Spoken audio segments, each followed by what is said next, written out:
Good morning, Ayush. Good morning, Kalyani. Good morning, everyone. Very good morning.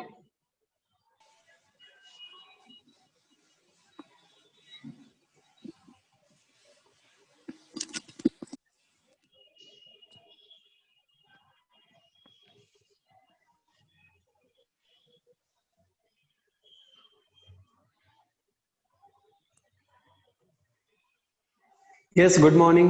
Good morning, Shivani. Very good morning. Good morning, everybody.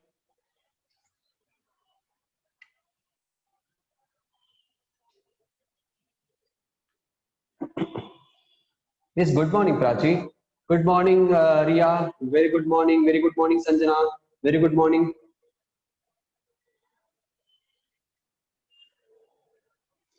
Prachi, Sanjana, Ria, Vaishnavi. Good morning, Shivani, Kalyani, Ayush. Good morning, everyone.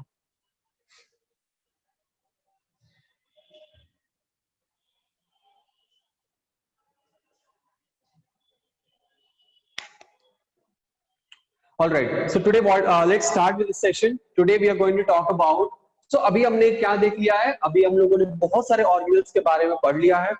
And number one, हमने plasma membrane के बारे में पढ़ा, cytoplasm के बारे में पढ़ा, हमने उसके बाद एंडोप्लाज्मिक रेटिकुलम के बारे में पढ़ा, उसके बाद हमने क्या पढ़ा, उसके बाद हमने गोल्गी बॉडी के बारे में पढ़ा, उसके बाद हमने लाइसोसोम के बारे में पढ़ा, उसके बाद हमने वैक्यूल्स के बारे में पढ़ा, उसके बाद हमने प्लास्टिड्स के बारे में पढ़ा, क्लोरोप्लास्ट के बारे में पढ़ा, प्लास्टिड्स का.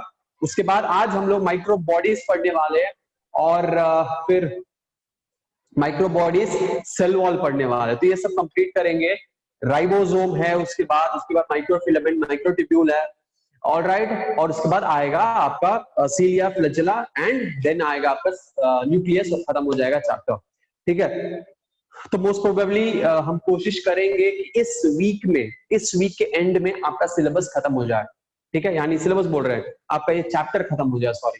ठीक है. आपका ये पूरा चैप्टर खत्म हो जाए इस वीकेंड तक. ठीक है. All right. तो सबसे पहले हम लोग आज शुरू करने वाले हैं स्पेरोजोम. Right. Hi, which one? This one. Yeah, this one. Okay. So spirosome. Let me write it here.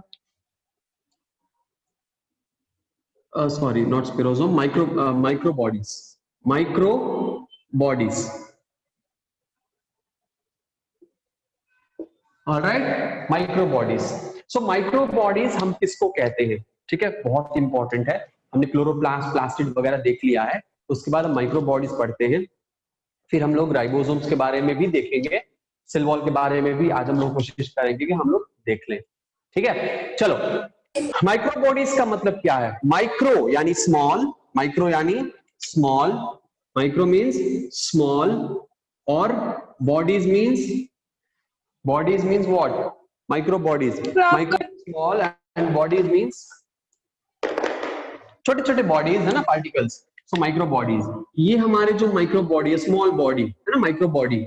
ये हमारा जो माइक्रो बॉडी है, ठीक है, ये हमारा जो माइक्रो बॉडी है, ये कहाँ पे प्रेजेंट होता है? ये प्रेजेंट होता है साइटोप्लाज्म में. कहाँ पे प्रेजेंट होता है? साइटोप्लाज्म के अंदर प्रेजेंट होता है. और ये कहाँ कहाँ और मिलता है? प्रोकैरियोट्स के अंदर ये क्या होते हैं? एब्सेंट होते हैं. ठीक है. प्रोकैरियोट्स में क्या होते हैं? ये एब्सेंट होते हैं. प्रोकैरियोट्स में एब्सेंट होते हैं और यूकैरियोट्स में प्रेजेंट होते हैं. ठीक है. यूकैरियोट्स में ये प्रेजेंट होते हैं. अगर नेक्स्ट हम बात करें इसका, तो ये हमारे जो यूकैरियोट्स हैं, दो तरह के यूकैरियोट्स हैं, है ना. हमारे प्लांट सेल हैं और हमारे एनिमल सेल है. Plant cell and animal cell. अब अगर हम बात करेंगे क्या ये प्लांट सेल में प्रेजेंट होता है? क्या ये प्लांट सेल में प्रेजेंट होता है? तो आंसर है यस, ये प्रेजेंट होता है. क्या ये एनिमल सेल में प्रेजेंट होता है? तो यस, ये एनिमल सेल में भी प्रेजेंट होता है। ठीक है, यानी माइक्रोबॉडी, ठीक है, प्रोकैरियोटिक सेल में एब्सेंट हो जाएंगे और यूकैरियोटिक सेल में प्रेजेंट होंगे। और यूकैरियोट्स में हमारे पास दो है, प्लांट है, एनिमल है, तो क्या दोनों में प्रेजेंट होता है? यस, ये माइक्रोबॉडी दोनों में प्रेजेंट होता है। ये माइक्रोबॉडी क्या होता है? माइक्रोबॉडी दोनों में प्रेजेंट होता है। ठीक है, ओके। अब ध्यान से देखने वाली बात यह है कि हमारे माइक्रोबॉडी किसको कहते हैं? आपने नाम सुना होगा, माइक्रोबॉडी जो है एक ग्रुप है। Microbody is not a single organelle और single component. Microbody is a group of body, है ना। बॉडी यानी हमारे पूरा बॉडी है, इसमें कई सारे पार्ट्स हैं, कई सारे अलग अलग ऑर्गन्स हैं। Similarly microbody is a group, और इस माइक्रोबॉडी के अंदर क्या क्या आएगा? इस माइक्रोबॉडी के अंदर आएगा, कुछ लोग कहते हैं कि स्पेरोसोम इसके अंदर आएगा, ठीक है, और कुछ लोग कहते हैं कि स्पेरोसोम नहीं आएगा। तो हम स्पेरोसोम को भी पढ़ लेंगे इसके अंदर, ठीक है, स्पेरोसोम को भी पढ़ लेंगे, पेरोक्सिसोम को भी पढ़ लेंगे और ग्लाइऑक्सिसोम को भी पढ़ लेंगे। ठीक है, हम क्या करेंगे, तीनों के बारे में यहाँ पे पढ़ लेंगे। ठीक है, थोड़ा स्पेलिंग मेरा गड़बड़ा सकता है, इसको हम देख लीजिएगा। स्पेरोसोम, ठीक है, लेट मी कंफर्म दिस। स्पेरोसोम को हम SPHAE आएगा यहाँ पे, स्पेरोसोम, क्योंकि इसके दो स्पेलिंग है ना, इसीलिए कौन कौन सा स्पेलिंग लिखना है क्या आपके ऊपर है। हम दोनों स्पेलिंग लिख सकते हैं, ये ऐसे भी लिख सकते हैं, और इसका एक और स्पेलिंग है स्पिरोसोम, इसको एक और स्पेलिंग है यहाँ पे हम लिख देते हैं उसको भी, SPHEROSOME। तो ये दोनों स्पेलिंग हम लिख सकते हैं, ठीक है, कोई भी स्पेलिंग इसका हम लिख सकते हैं, दोनों सेम है, कोई यहाँ पे डिफरेंस नहीं है। स्पिरोसोम या स्पेरोसोम कह सकते हैं। नाउ हमारा जो दूसरा क्या है? दूसरा हमारा है पेरोक्सिसोम। क्या है? पेरोक्सिसोम। और तीसरा क्या है? तीसरा हमारा है ग्लाइऑक्सिसोम। ठीक है, स्पेरोसोम, पेरोक्सिसोम एंड ग्लाइऑक्सिसोम, ये तीन हैं, ये तीन मिलकर बनते हैं microbody according to some group of people, some group of scientist. कुछ रेफरेंस बुक्स में आपको ये मिल सकते हैं, और कुछ ग्रुप कहते हैं कि हमारा जो स्पेरोसोम है डिफरेंट है, ठीक है, लेकिन ये माइक्रोबॉडी क्योंकि स्मॉल पार्टिकल है, ये हमारे साइटोप्लाज्म में होता है और ये एंडोप्लाज्मिक रेटिकुलम से निकलता है, और इसीलिए हम इसको कह सकते हैं कि ये भी एक माइक्रोबॉडी है। ठीक है, ऑल राइट। तो हमारे माइक्रोबॉडी क्या होते हैं? एक स्मॉल बॉडी है जो साइटोप्लाज्म में प्रेजेंट होता है of eukaryotic cell, and it is present in both plant and animal cell. So microbody is a small body present in the cytoplasm of plant and animal cell, हम ऐसे लिख सकते हैं। ठीक है, microbody is divided into three type, three different organelles मिलकर यहाँ पे माइक्रोबॉडी बनते हैं।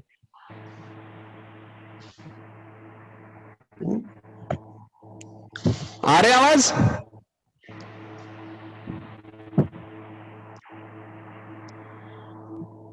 नहीं आ रहे? ओके,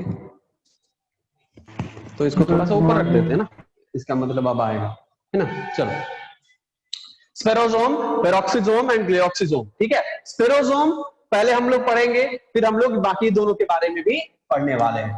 ठीक है, चलो, तो माइक्रोबॉडी के बारे में और थोड़ा सा अगर बात कर लिया जाए तो माइक्रोबॉडी, है ना, ये हमारे जो माइक्रोबॉडी होते हैं, इन माइक्रोबॉडीज को डिस्कवर करने वाले साइंटिस्ट का नाम रोडीन है। ठीक है, क्या है? रोडीन है, जो कि हमारे करीबन 1954 में उन्होंने डिस्कवर किया था। किस साल में डिस्कवर किया था? 1954 में डिस्कवर किया था। अच्छा, अगर ये माइक्रोबॉडी है तो माइक्रोबॉडी में जितने ऑर्गेनल्स हैं, ये क्या ऑर्गेनल्स डबल मेम्ब्रेन स्ट्रक्चर के होते हैं? नहीं, ये सिंगल मेम्ब्रेन स्ट्रक्चर के होते हैं। क्या होते हैं?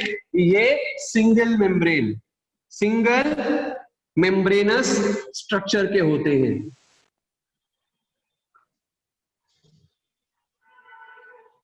ठीक है, सिंगल मेम्ब्रेनस स्ट्रक्चर के होते हैं। ठीक है, ये क्या करता है? मोस्टली ये जितने भी हैं तीनों, ये ऑक्सीडेशन करते हैं।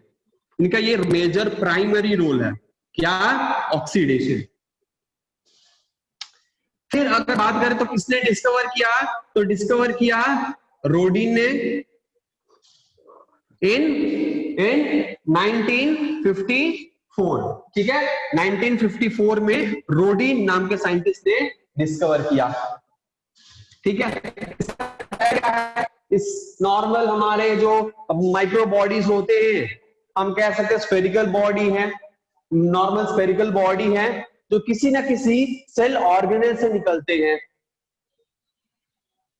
ठीक है, और इसमें क्या होता है, इट्स लाइक लाइसोसोम, आपने पढ़ा होगा लाइसोसोम, इट्स लाइक लाइसोसोम, यानी इसके अंदर एंजाइम्स और केमिकल कंपोनेंट्स भरे रहते हैं।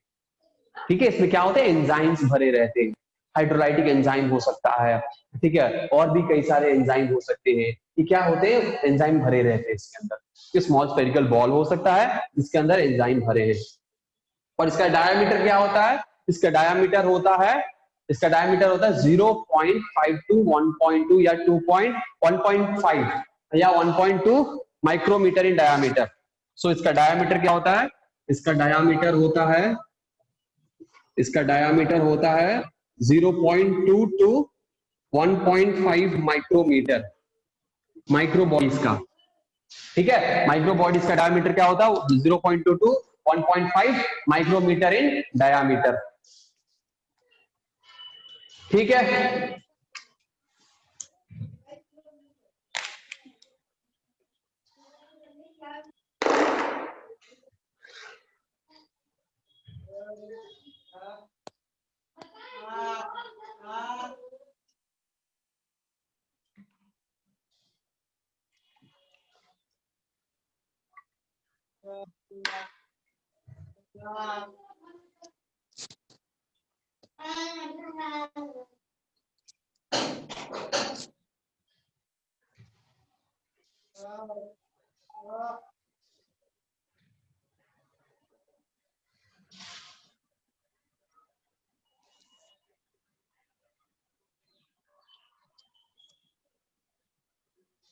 कॉपी करो इसको,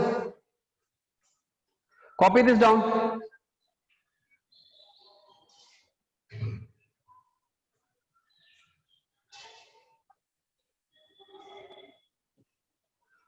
नेटवर्क है, आता जाता रहता, उसके लिए आप तो बैठ के मैसेज में टाइप करने लगो। ठीक है, 2 मिनट वेट करो तो वापस से क्लियर हो जाएगा। ठीक है, तो क्लास करो। नेटवर्क कभी आएगा कभी जाएगा, आपके यहाँ पे भी नेटवर्क इश्यू होता है, यहाँ पे नेटवर्क इश्यू, कोडिंग प्लीज आप लोग टाइप करने में, चैट बॉक्स में डालने में टाइम वेस्ट ना करें। अगर बहुत देर तक अगर ऐसा है तभी चैट बॉक्स में डालें, नहीं तो 1 मिनट वेट करिए, आपको वापस से क्लियर हो जाएगा, या 10 सेकंड या 20 सेकंड में वापस से क्लियर हो जाएगा।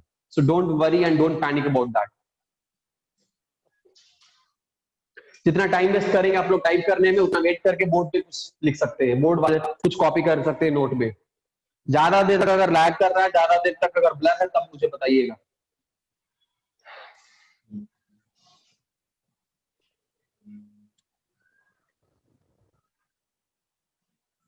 कॉपी करिए इसको।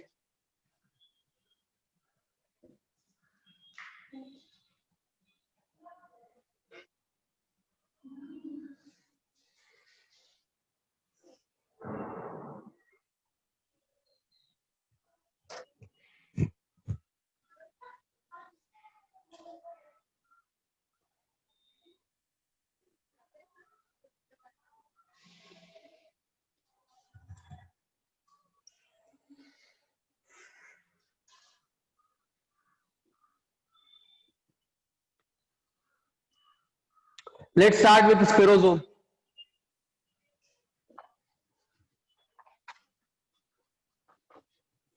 ठीक है, लेट्स स्टार्ट विद स्पेरोजोम।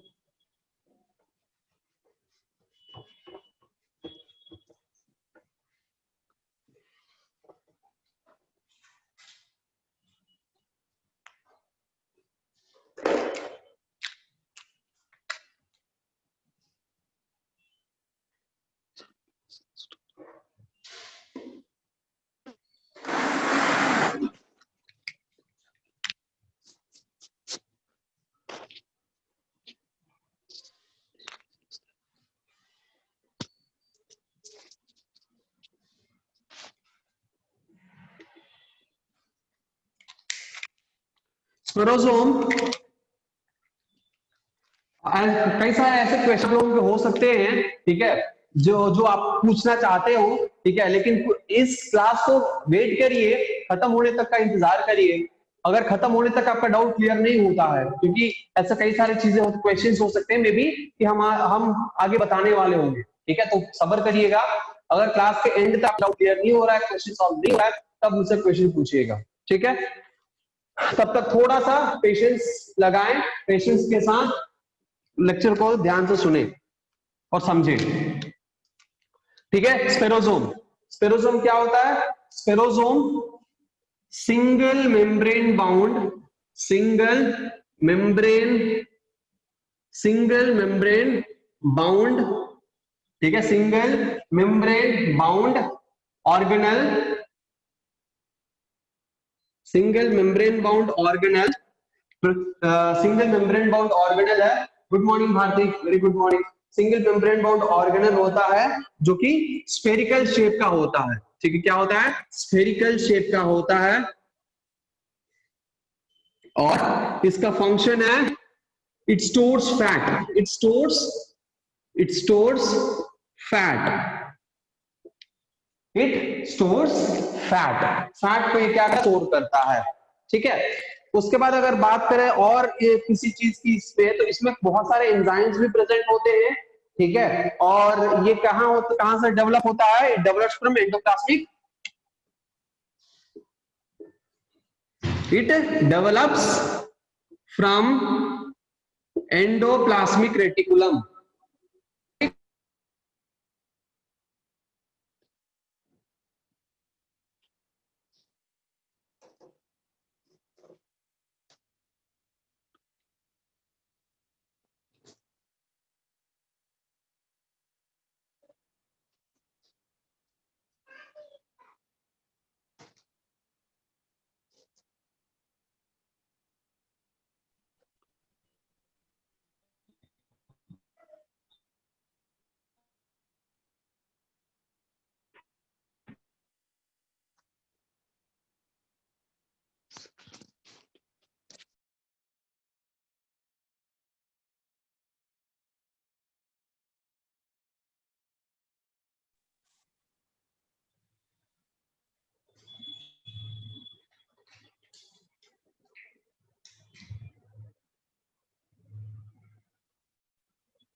भाई रुक जाओ यार।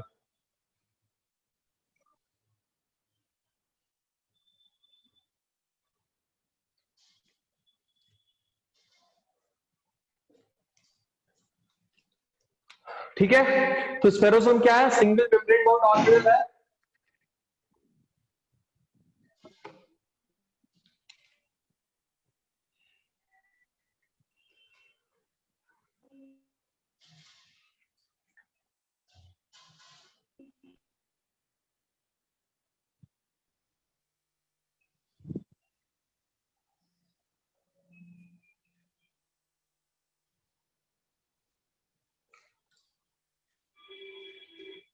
ठीक है। स्पेरोसोम क्या है? सिंगल मेम्ब्रेन बाउंड ऑर्गेनल है, जो कि स्फेरिकल शेप का होता है और क्या करता है? फैट को स्टोर करता है, ठीक है। 3 पॉइंट बहुत इंपॉर्टेंट है, नोट कर लीजिएगा। और कहां से डेवलप होता है? एंडोप्लाज्मिक रेटिकुलम से डेवलप होता है, कभी भूलना नहीं है, क्योंकि ये इतना इंपॉर्टेंट पॉइंट है कि आप लोगों को आगे चल के क्वेश्चन बनाने में मदद करेगा, ठीक है। इसीलिए सारे पॉइंट्स को ध्यान से नोट कर लीजिएगा, ठीक है। और कहीं इस पॉइंट से क्वेश्चन आया और आप लोगों ने क्वेश्चन नहीं किया, तो फिर इतना असाइनमेंट देंगे कि फिर कभी ये गलती नहीं करिएगा, ठीक है। तो इसीलिए ध्यान से सारे पॉइंट जो हम नोट करवा रहे हैं, ये नोट करिए और उसको पढ़िए अच्छे से, ठीक है। रोज रिवाइज करिए जो पीछे का क्वेश्चन, पीछे का जो टॉपिक्स पढ़ाया जा रहा है, ठीक है। आगे बढ़ते हैं। इसमें क्या होता है? ये कहां से डेवलप होता है? एंडोप्लाज्मिक रेटिकुलम से डेवलप होता है ना। तो एंडोप्लाज्मिक रेटिकुलम से जब डेवलप होता है तो ये बनता है प्रोस्पेरोसोम। क्या बनता है?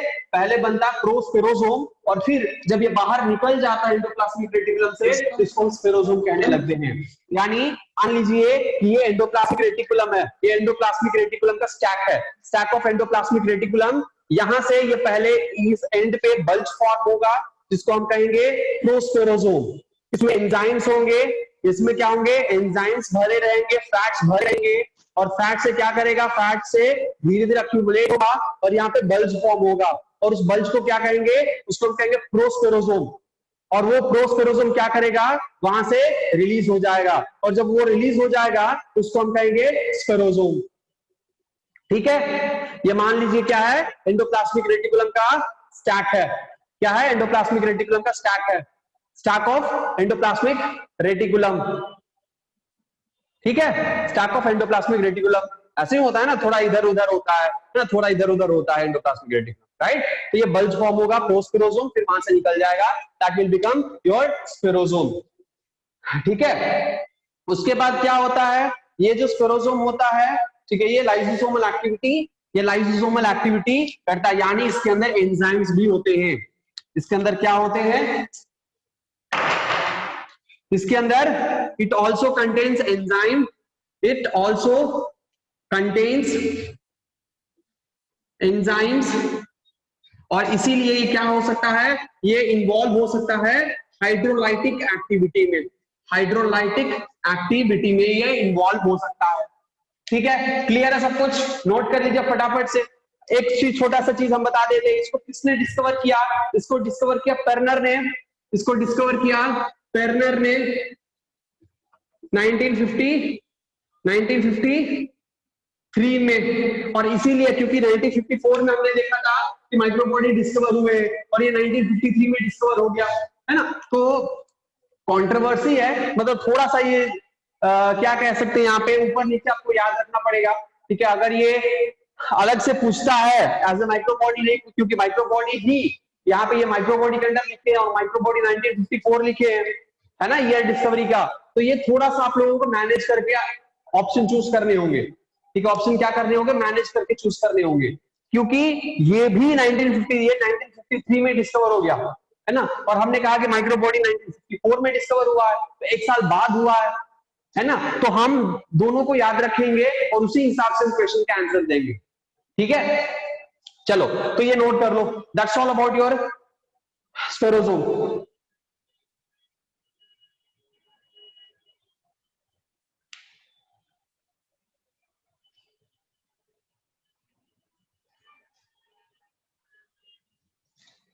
ठीक है, सॉरी यहाँ पे हाइड्रोलाइटिक एक्टिविटी ने lysosomal activity, not hydrolytic, I am so sorry, यहाँ पे आएगा लाइसोसोमल, लाइसोसोमल एक्टिविटी। नेक्स्ट हम बढ़ते हैं माइक्रोबॉडीज का, अगला माइक्रोबॉडी दैट इज पेरोक्सिसोम। ठीक है, और हाँ एक और चीज हम बता दें, ये कहां पे प्रेजेंट होता है, ये प्रेजेंट होता है प्लांट सेल में। कहां पे प्रेजेंट होता है, ये प्रेजेंट होता है प्लांट सेल में, प्लांट सेल में प्रेजेंट होता है। ठीक है, प्लांट सेल में प्रेजेंट होता है।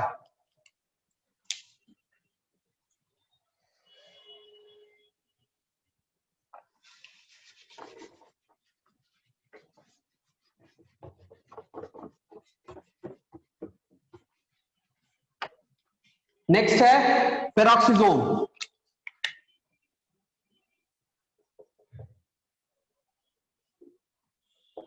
नेक्स्ट क्या है, नेक्स्ट है पेरोक्सिसोम। ठीक है,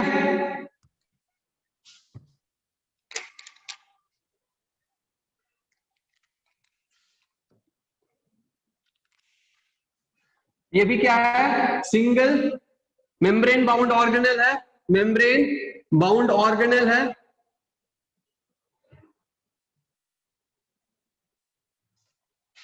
और इसमें क्या होते हैं, filled with enzymes, filled with enzymes. ठीक है, filled with enzymes, present in, present in the plant cell, present in the plant cell, present in the plant cell, helps in photo respiration, no photo respiration peroxisome करता है।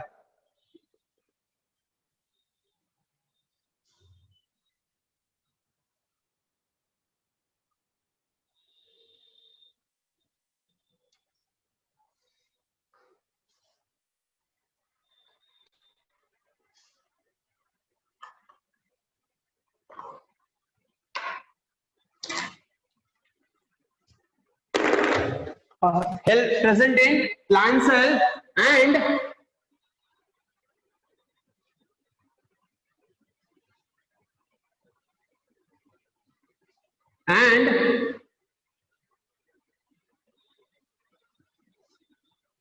animal cell.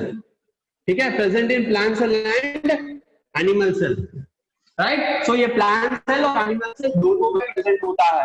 ये क्या करता है, बहुत important है ये, क्योंकि प्लांट सेल में प्रेजेंट होगा और एनिमल सेल में होगा. प्लांट सेल में क्या करता है, in plant cell helps in photo respiration.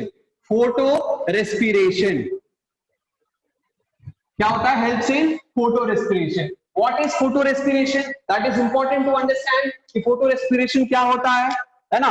Photo यानी लाइट और रेस्पिरेशन यानी ब्रेकडाउन. ठीक है, which means breakdown and formation of oxygen, right, sorry carbon dioxide.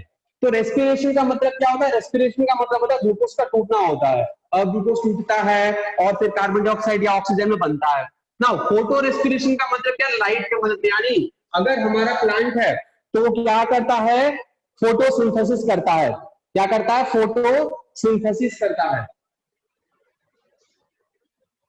ठीक है, क्या करता है, फोटोसिंथेसिस करता है, यानी ग्लूकोज का प्रिपरेशन. अब ये जो हमारा ग्लूकोज का प्रिपरेशन कर रहा है, फोटोसिंथेसिस, अब ये क्या करेगा, ये और इसमें क्या होता है, इसमें ऑक्सीजन को लिबरेट करता है. लेकिन फोटो रेस्पिरेशन में लाइट के मदद से ये क्या करेगा, जब ब्रेकडाउन होगा यहाँ पे, ठीक है, तो यहाँ पे क्या होंगे, यहाँ पे CO2 एवॉल्व होंगे और ऑक्सीजन क्या होगा, यूटिलाइज होगा. ऑक्सीजन क्या होगा, यूटिलाइज हो जाएगा. और इसीलिए ये क्या हो जाएगा, वो बहुत ही डेंजरस हो जाता है. ठीक है, बहुत ही क्या हो जाता है, डेंजरस और खतरनाक, और हम कह सकते हैं कि बैड प्रोसेस है ये प्लांट के लिए. Carbon dioxide is very important, लेकिन वो कार्बन डाइऑक्साइड सारा बाहर रिलीज हो जाता है और ऑक्सीजन इन्वॉल्व होता है, अंदर ऑक्सीजन रह जाता है. ठीक है, ऑक्सीजन अंदर रह जाता है और कार्बन डाइऑक्साइड रिलीज हो जाता है बाहर. और कार्बन डाइऑक्साइड बाहर रिलीज होता है तो क्या हो सकता है, हमारे ह्यूमन बॉडी के लिए भी ये प्रॉब्लमेटिक हो सकता है. So that is your photo respiration. Light की मदद से अगर रेस्पिरेशन होता है उसको हम कहते हैं फोटो रेस्पिरेशन. और ये प्लांट में होता है. इसके बारे में डिटेल्ड नॉलेज आप लोगों को प्लांट फिजियोलॉजी के चैप्टर में हो जाएगा. So don't worry about this process, entire process. इसके बारे में पूरा इंफॉर्मेशन आपको कहाँ मिल जाएगा, आपको इसके बारे में पूरा का पूरा इंफॉर्मेशन मिल जाएगा प्लांट फिजियोलॉजी में. ये पेरोक्सिसोम कहां से निकलते हैं, ये पेरोक्सिसोम भी एंडोप्लाज्मिक रेटिकुलम से ही निकलते हैं. कहां से निकलते हैं, ये पेरोक्सिसोम भी एंडोप्लाज्मिक रेटिकुलम से ही निकलते हैं. Released from ER, endoplasmic reticulum. So endoplasmic reticulum से ही ये निकलते हैं. Alright, this is happening in plant. Animal में क्या करता है, एनिमल में प्रेजेंट होता है, लिवर में प्रेजेंट होता है, लिवर सेल में प्रेजेंट होता है, किडनी सेल्स में प्रेजेंट होते हैं, बहुत सारे जगहों पर प्रेजेंट होता है. करता क्या, बहुत इंपॉर्टेंट है इसका. क्या करता है, ये लिवर में होगा, किडनी में होगा, क्या करेगा, स्मॉल इंटेस्टाइन में होगा, टेस्टिस में होगा, क्या करेगा, ये सपोज डिटॉक्सिफिकेशन करता है. नंबर 1 क्या करता है, नंबर 1 पॉइंट इन एनिमल्स की बात करें तो ये क्या करेगा, ये करेगा डिटॉक्सिफिकेशन. समझ में आ रहा है, ये peroxisome is a single membrane bound organelle जो कि एंजाइम से भरा रहता है और ये प्लांट सेल और एनिमल सेल दोनों में प्रेजेंट होता है. और प्लांट सेल में ये फोटो रेस्पिरेशन करता है, which means respiration with the help of light. Respiration जिनमें कार्बन डाइऑक्साइड एवॉल्व होता है, बाहर निकलता है और ऑक्सीजन अंदर यूटिलाइज हो जाता है. और इसीलिए ये प्लांट के लिए और ह्यूमन दोनों के लिए बहुत खतरनाक ये प्रोसेस होता है. इसके बाद ये कभी-कभी होता है, not happening all the time and it's not happening for all the plants. इसके बारे में हम प्लांट फिजियोलॉजी में पढ़ेंगे. ठीक है, ये होता है प्लांट में. एनिमल में क्या करता है, पहले करता है ये डिटॉक्सिफिकेशन, यानी टॉक्सिफाई, जो टॉक्सिक सब्सटेंसेस हैं उनको क्या करता है, ब्रेक करता है. ठीक है, उनको डिटॉक्सिफाई करता है. जो पॉइजनस होते हैं उनको क्या करता है, डिटॉक्सिफाई करता है. कैसे करता है ये नोट करिए, हम इसको थोड़ा सा मिटाएंगे और फिर हम लोग देखेंगे कि एनिमल में डिटॉक्सिफिकेशन ये किस चीज का कर रहा है, कैसे कर रहा है.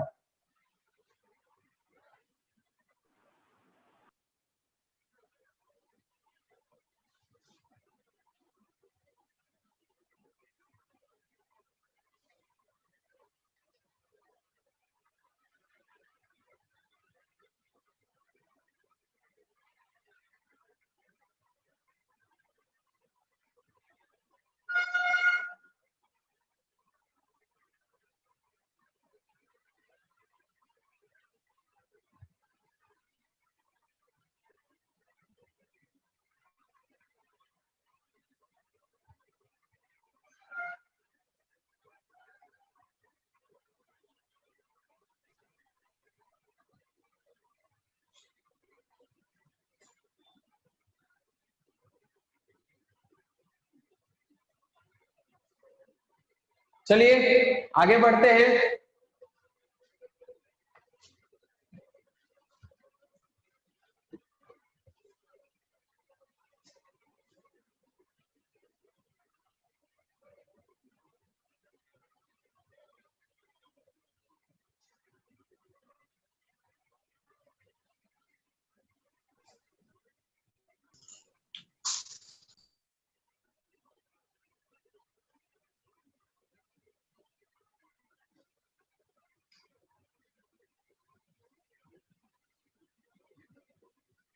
हाँ मीनू, क्या बात है भाई, बोलिए। सर पेरिऑक्सीसोम एनिमल सेल में कहाँ प्रेजेंट होता चैट है? बॉक्स में डालिए जो भी प्रॉब्लम है। हाथ उठाने से थोड़ी होता है, हाथ उठाने से मुझे आपके क्वेश्चन थोड़ी नहीं पता चल जाएंगे। सर चैट बॉक्स में पेरिऑक्सी डालिए कैसे, क्या प्रॉब्लम है। तो क्या होता है, हाँ एनिमल सेल में क्या होता है, देखो भाई कोई भी क्वेश्चन हो प्लीज थोड़ा सा सब्र कर लो, ठीक है। हर चीज हम यहाँ पे बताने वाले हैं। आप बगल में बुक रख के और उसको देख देख के क्वेश्चन पे क्वेश्चन पूछे जाओगे तो पहले समझ लो ना, समझ के क्वेश्चन पूछो। अगर समझने के बाद पूरा क्लास खत्म हो जाता है और फिर भी आपको डाउट रहता है तब पूछो हमसे। जो चीज हम आगे बताने वाले रहते हैं और वो चीजें आप लोग क्वेश्चन में डाल देते हो, थोड़ा सब्र कर लो। साइटोप्लाज्म में प्रेजेंट होता है, साइटोप्लाज्म में प्रेजेंट होता है पेरोक्सिसोम, ठीक है। पेरोक्सिसोम साइटोप्लाज्म में होता है, एंडोप्लाज्मिक रेटिकुलम से निकलकर साइटोप्लाज्म में प्रेजेंट होता है, ठीक है। ऑल राइट, तो ये डिटॉक्सिफिकेशन कैसे करेगा। हमारे बॉडी में टॉक्सिक सब्सटेंसेस के रूप में बहुत सारी चीज आते हैं, ठीक है। फॉर एग्जांपल यूरिया आता है, यूरिक एसिड आता है, ठीक है, यूरिक एसिड आता है। उसके बाद क्या आता है, अमोनिया आता है, अमोनिया आता है, राइट। और ये सारे क्या होते हैं यहाँ पे, ये ब्रेक डाउन होते हैं, ये क्या होते हैं, ब्रेक डाउन होते हैं। कभी कभी अमीनो एसिड का भी ब्रेक डाउन होता है, और जब अमीनो एसिड का ब्रेक डाउन होता है तो क्या, और ठीक है अमीनो एसिड का ब्रेक डाउन होता है, कई सारी चीजों का भी ब्रेक डाउन यहाँ पे होता है। और जब ये सब ब्रेक डाउन होता है तो एक टॉक्सिक सब्सटेंस प्रोड्यूस होता है, उसको हम कहते हैं हाइड्रोजन पेरोक्साइड। क्या कहते हैं, H2O2, which means hydrogen peroxide, ठीक है। ये क्या है, ये है हाइड्रोजन पेरोक्साइड, ठीक है। ये प्रोड्यूस होते हैं और this is highly toxic, this is highly toxic. Uric acid is also toxic, ammonia is also toxic. तो अमोनिया को तो कन्वर्ट कर दिया जाता है यूरिया में या यूरिक एसिड में, जो भी कहीं, और फिर उसके बाद उसको एलिमिनेट किया जाता है। बट यहाँ पे अमीनो एसिड को भी यहाँ पे क्या किया जाएगा, ब्रेक डाउन किया जाएगा। तो जब ये ब्रेक होगा तो यहाँ पे H2O2 get detoxified, I mean H2O2 get produced and this is very very toxic for your body cells. इसको क्या करना होगा, इसको एलिमिनेट करना होगा। उसके पहले किसको एलिमिनेट करना होगा, इसको ब्रेक करना होगा, ब्रेक करके फिर एलिमिनेट किया जाएगा। तो H2O2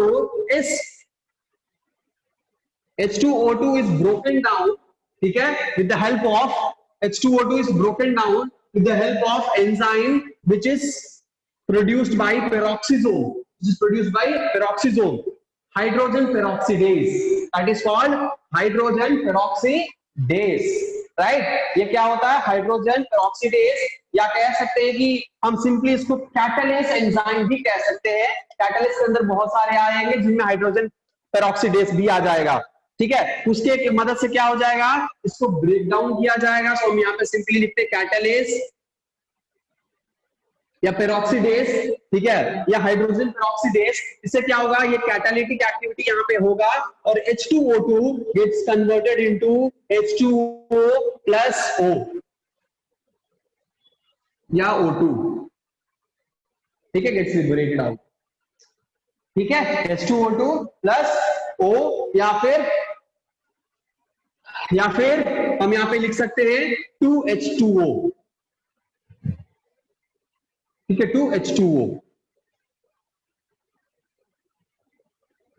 ठीक है।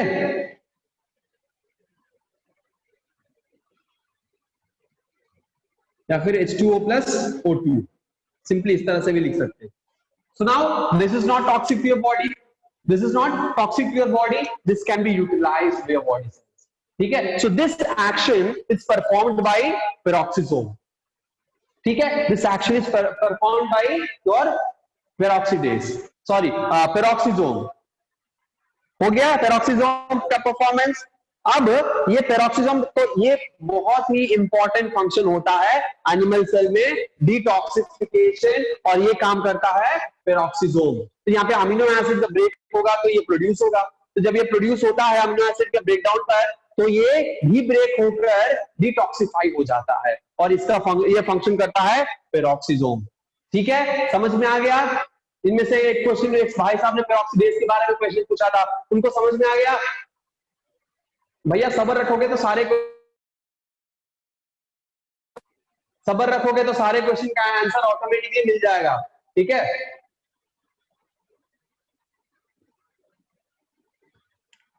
पेरोक्साइड बायोसिंथेसिस का मतलब होता है पेरोक्साइड बनाना, ठीक है। पेरोक्साइड, हाइड्रोजन पेरोक्साइड का यहाँ पे बनाना।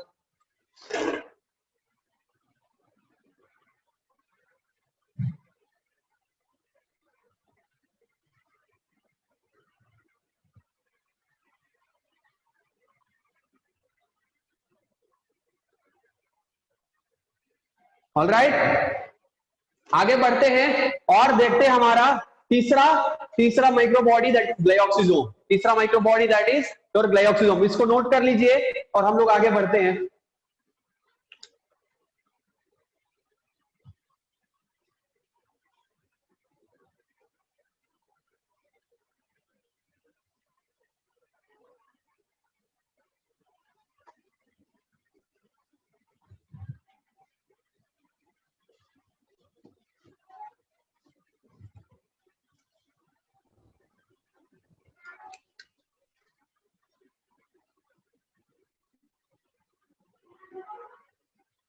ग्लाइऑक्सिसोम, ठीक है। ग्लाइऑक्सिसोम किसको कहते हैं, क्वेश्चन है यहाँ पे।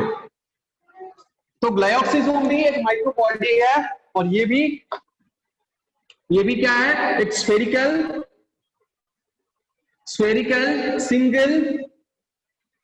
सिंगल मेम्ब्रेन बाउंड ऑर्गेनल है, single membrane bound organelle. Some granules is also present inside the matrix. Some granule, वैसे ग्रैन्यूल तो पेरोक्सिसोम में भी प्रेजेंट होते हैं, पेरोक्सिसोम के मैट्रिक्स में कुछ ग्रैन्यूल्स भी प्रेजेंट होते हैं, नोट कर लीजिए, लिख लीजिए वहां पे। Some granules are also present along with enzymes in the matrix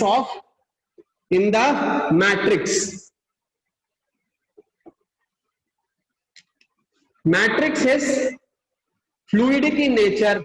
Matrix is fluidic in nature.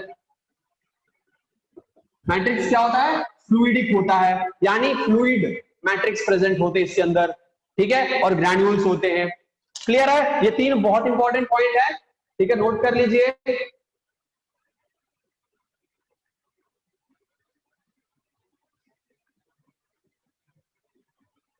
Clear? Okay. अब अगर बात करें, सो मे बी हो सकता है कि this is your peroxisome which contains multiple or enzymes. Similarly, ये भी ग्लाइऑक्सिसोम भी हो सकता है। So microbody is a small spherical body, सब एक जैसे कॉमनली ऐसे ही मिलते हैं, ठीक है, ऐसे ही बने रहते हैं, एंजाइम से भरे रहते हैं, सिंगल मेम्ब्रेन बाउंड ऑर्गेनल, ठीक है। इसको डिस्कवर किसने किया था? इसको डिस्कवर किया था बहुत ही कठिन, बहुत ही डिफिकल्ट नाम वाले एक साइंटिस्ट थे, जिसको हम कहते हैं ब्रीडेनबैक, ठीक है, बहुत ही डिफिकल्ट नाम वाले साइंटिस्ट है, जिन्होंने इसको डिस्कवर करके नाम दे दिया था, ठीक है। अच्छा हुआ कि अपने नाम जैसा इसका नाम नहीं दिया, ठीक है, उनको भी अपना नाम बहुत कठिन लगता होगा, शायद इसीलिए अपना नाम जैसा इसका नाम नहीं दिया, इसका नाम रख दिया ब्रीडेनबैक ने ग्लाइऑक्सिसोम। क्या रख दिया? ब्रीडेनबैक ने ग्लाइऑक्सिसोम रख दिया। तो ब्रीडेनबैक ने क्या किया? डिस्कवर किया, और इसका नामकरण भी इन्होंने ही किया था, discovered and named by Bredenbach in 1963. In 1963, sorry not 37, ठीक है, कुछ बुक्स में हमने 3, कुछ बुक में 7 और 6 भी पढ़ा था, ठीक है, और लेकिन आपके शायद एनसीईआरटी में इसके बारे में डिस्कस नहीं है, किया गया है, तो आपके एक बहुत ही मतलब रिकमेंडेड रेफरेंस बुक से हमने ये डेटा निकाला है 1967, ठीक है, 1967। हमारे जो ग्लायोक्सिजोम होते हैं इसका डायमीटर क्या होता है 0.1 to 0.5, 0.2 to 1.5 micrometer in diameter. कुछ बुक्स में इसको 0.5 भी दे सकता है, ठीक है, तो हम लोग इसको 0.5 भी लिख लेते हैं, ठीक है। ये इसका डायामीटर है ग्लायोक्सिजोम का, ये क्या है, ये है ग्लायोक्सिजोम का डायामीटर, ठीक है, ओके। इसके अंदर क्या होता है, इसके अंदर एंजाइम्स प्रेजेंट होते हैं, राइट, और ये क्या करता है, यहां पे मान लीजिए अच्छा, ये प्रेजेंट कहां पे होता है, एनिमल सेल में होता है, नहीं, ये सिर्फ और सिर्फ प्लांट सेल में होता है, ठीक है, हम रेड पेन से लिख देते हैं only present in plant cell, only present in plant cell, ठीक है, only present in plant cell. ये करता क्या है ग्लायोक्सिजोम, ग्लायोक्सिजोम का फंक्शन हम यहां पे लिखते हैं beta oxidation of fatty acid, ये किसका काम है, what is beta oxidation, so beta is nothing but oxidation का मतलब होता है हमारे ऑक्सीडाइज करना, विच मीन्स अगर मान लीजिए प्लांट सेल में, ठीक है, प्लांट सेल में ग्लूकोज की कमी हो गई, फोटोसिंथेसिस अच्छे से नहीं हुआ, ग्लूकोज नहीं बना, ग्लूकोज की कमी है, लेकिन प्लांट को जिंदा रहना है, एनर्जी की जरूरत है, क्या करेगा ग्लायोक्सिजोम, जो फैट ऑलरेडी स्टोर्ड है बाय स्पेरोसोम और अदर पार्ट्स में जो फैट स्टोर्ड है, उन फैट्स को क्या करेगा, ये तोड़ेगा with help of some oxygen, with help of oxidation process, ठीक है, with help of oxidation process ये क्या करेगा, ये तोड़ेगा, ये तोड़कर कार्बोहाइड्रेट में कन्वर्ट कर देगा, that is called beta oxidation, that is called beta oxidation. हम यहाँ पे नीचे लिख देते, रिएक्शन लिख देते हैं, रिएक्शन ये है कि fat is converted into carbohydrate, और ये क्या करेगा, यहाँ पे ऑक्सीडेशन, यहाँ पे क्या प्रोसेस होगा, यहाँ पे प्रोसेस होगा ऑक्सीडेशन, और इसी को कहते हैं beta oxidation of fatty acids और बीटा ऑक्सीडेशन ऑफ फैट, ठीक है।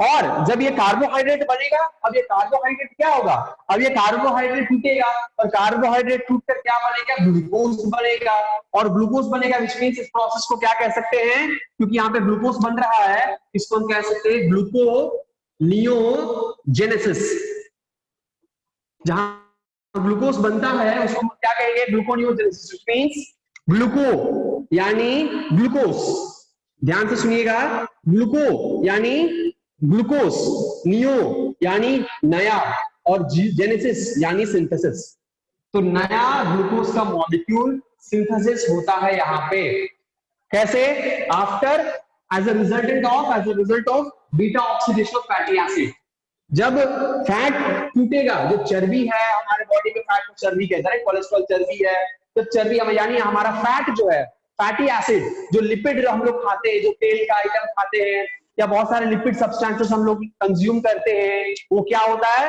वो हमारे इंटेस्टाइन में टूटकर वो लिवर में जाकर स्टोर हो जाता है। सिमिलरली जो हम लोग तेल खाते कहां से आया, प्लांट सोर्स से आया, which means plant having fats, ठीक है, तो प्लांट में भी फैट होता है। ऑयल कहां से आता है, ऑयल सीड्स वहां से आता है, तो ये क्या होता है, ये जर्मिनेटिंग सीड्स में ये प्रेजेंट होता है, जर्मिनेटिंग सीड्स में ये प्रेजेंट होता है, सो सीड में बेसिकली प्रेजेंट होगा, और सीड जर्मिनेशन में भी मदद करेगा, सीड जर्मिनेशन में भी क्या करेगा, ये मदद करेगा, ठीक है।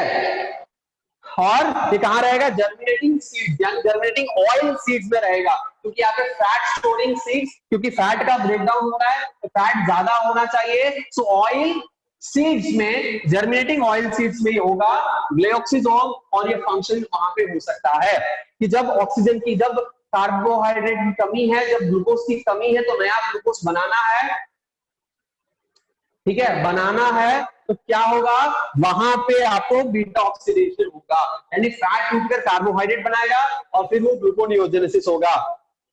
सारे माइक्रोबॉडी अभी तक हमने देखा कि सब एंडोप्लाज्मिक रेटिकुलम से निकलता है, और ये भी एंडोप्लाज्मिक रेटिकुलम से ही निकलता है, ठीक है। कहां से निकलता है, it is also released from ER, endoplasmic reticulum. इसको डिस्कवर किसने किया था, ब्रेडन बैक ने 1967 में। डायामीटर हमने लिखा, सिंगल कवर हमने डाला, single side of single layer हमने बताया, जर्मिनेटिंग सीड जो होता है बताया, ठीक है। ये फंगस में भी कभी कभी प्रेजेंट होते हैं, ठीक है, फंगाई में भी हो सकते हैं और कुछ लोअर ऑर्गेनिजम्स में भी हो सकते हैं। So that's all about your microbodies. यहाँ पे आपका ग्लाइकोक्सिजोम भी खत्म हुआ, इसके साथ साथ आपका सारा माइक्रोबॉडी भी खत्म हो गया। क्लियर है, तो हमारा माइक्रोबॉडी समाप्त हो गया। स्क्रीनशॉट ले लीजिए, हम इसको मिटाकर आगे हम लोग पढ़ने वाले हैं क्या, आगे हम लोग पढ़ने वाले हैं व्हाट,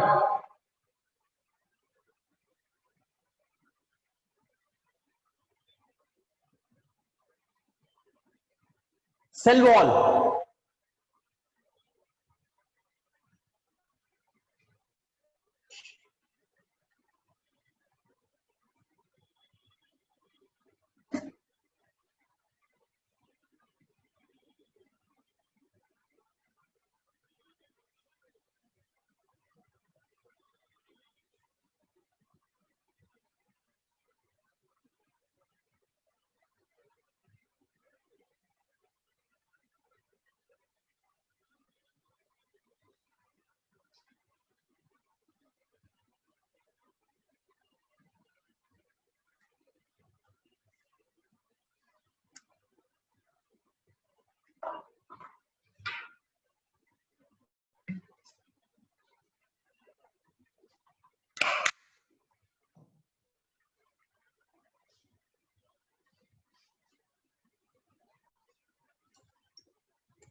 एक बहुत ही मोटिवेशनल, अच्छा मोटिवेशनल स्पीकर है, बहुत अच्छा मोटिवेट करते हैं, ठीक है, जो मल्टी लेवल मार्केटिंग का मार्केटिंग भी करते हैं और उनका मेंटरशिप भी करते हैं, ठीक है, जिनका नाम है सोनू शर्मा। आप लोगों ने सुना होगा, उनका वीडियो देखा भी होगा, ठीक है। इज एक्सेलेंट पर्सन एंड उनको हमने उनसे कांटेक्ट किया हुआ, बात किया है हमने उनसे, not directly but over phone उनसे हमने बात किया हुआ है, ठीक है। बहुत ही अच्छे इंसान है, पर्सनली भी बहुत दिनों से हम उनको जानते हैं और उनके लेक्चर्स हम देखते हैं, सेमिनार्स हम देखते हैं, ठीक है।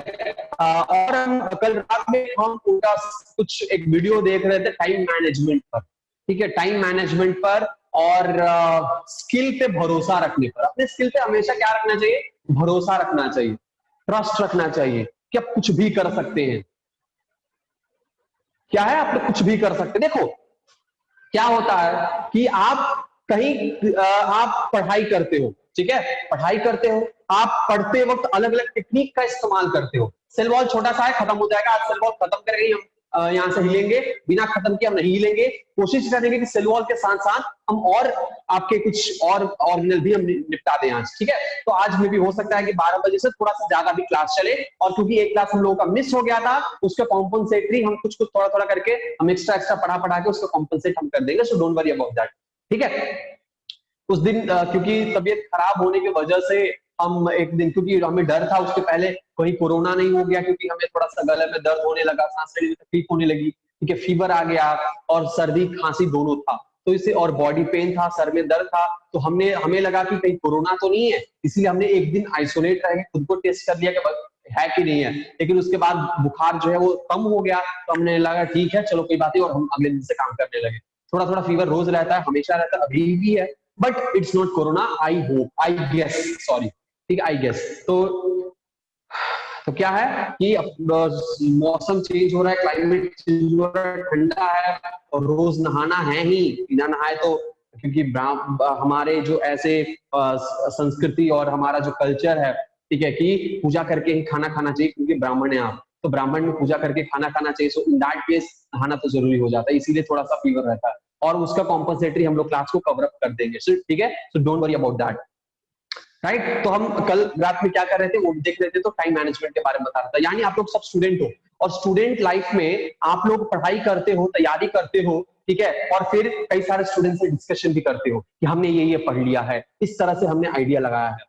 कभी कभी स्कूल्स में आपने ऑब्जर्व किया होगा कि जो अच्छा पढ़ने वाला है और जो एवरेज पढ़ने वाला है, दोनों अगर फ्रेंड रहते हैं, ठीक है, तो एवरेज पढ़ने वाला क्या करेगा, एवरेज पढ़ने वाला अच्छे पढ़ने वाले से एग्जाम में हेल्प मांगेगा, ठीक है, एग्जाम हॉल में भी हेल्प मांगेगा, और अच्छा पढ़ने वाला क्या करेगा, वो तो अच्छा पढ़ने वाला है, अगर वो पूरा दिखा दिया फिर तो आप बिना पढ़े बिना मेहनत के क्या करोगे, उसके बराबरी में आ जाओगे। तो वो क्या करता है, वो अपना जो आंसर्स है उसमें से देख के पास हो जाओ, उतना भर दिखाकर, उसके बाद भी अगर आप उससे मांगते हो तो वो नहीं दिखाएगा, या फिर दिखाएगा वो जो उसको खुद को डाउट हो कि सही होगा कि गलत होगा, ठीक है, आपसे उसको नहीं पता, वो चीजें ले लेगा और वो दिखाएगा वही जो उसको भी डाउट है कि सही है कि गलत है, ताकि उसका सही होगा तो सही हो जाएगा, गलत होगा तो फिर उसका भी गलत होगा, ठीक है, हमसे आगे नहीं निकलेगा। ऐसे भी लोग होते हैं, हम नहीं बोल रहे कि आपके क्लास में ऐसे होंगे या फिर आपके स्कूल में ऐसे मिले होंगे आपको, ऐसा नहीं बोल रहे हैं, आपके फ्रेंड ऐसा नहीं बोल रहे हैं, बट ऐसे भी होते हैं, ठीक है। तो आप अपने ऊपर भरोसा रखना चाहिए, हम जो कर रहे हैं वो सही कर रहे हैं।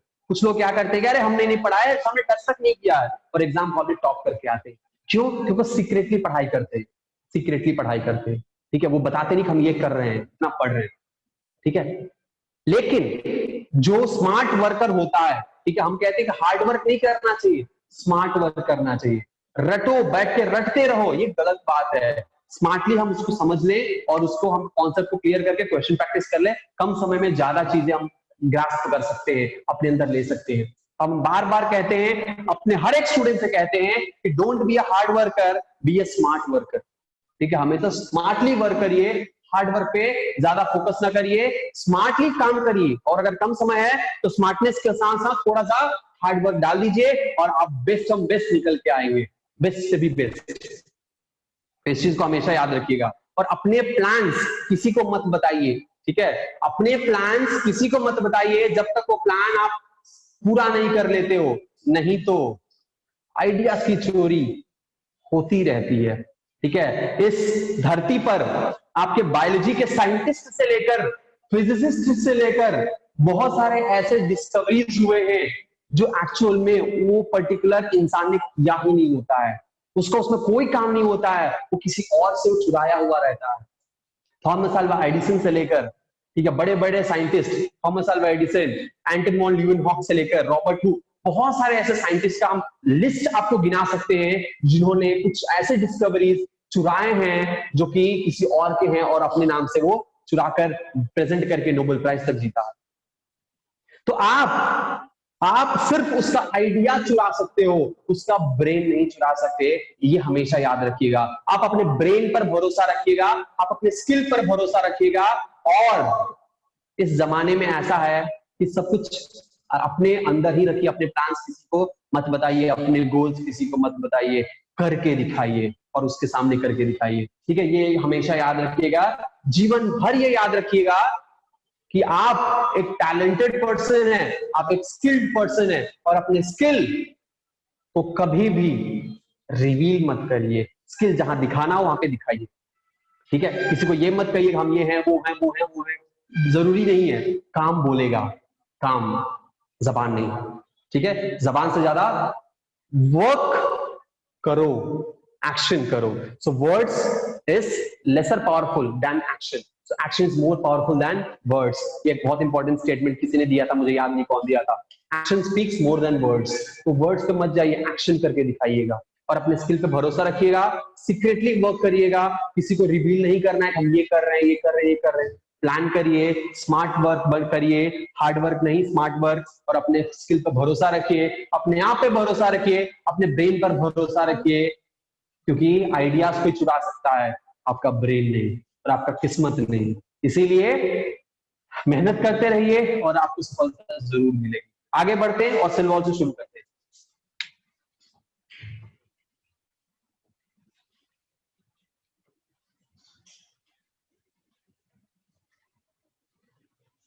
सेल वॉल, सेल वॉल कहां पे प्रेजेंट होता है? आपको पता है कि सेल वॉल प्रेजेंट होता है in both prokaryotic cell, both prokaryotic cell and eukaryotic cell, eukaryotic cell, prokaryotic cell and eukaryotic cell. So prokaryotic cell में भी प्रेजेंट होगा और यूकैरियोटिक सेल में भी प्रेजेंट होगा, और यूकैरियोटिक सेल में सिर्फ प्लांट सेल में प्रेजेंट होगा। कहां पे प्रेजेंट होगा? सिर्फ प्लांट सेल में प्रेजेंट होगा। और इसी सेल वॉल के वजह से रिजिडिटी मिलती है सेल को। क्या मिलती है? रिजिडिटी मिलती है सेल को, रिजिड होता है, rigid structure. So it provides rigidity, it provides rigidity। ठीक है, एक सेकेंड बस रुकिएगा, हम आते हैं जरा विंडो ओपन करके। बारिश हो रही है, मजा आया।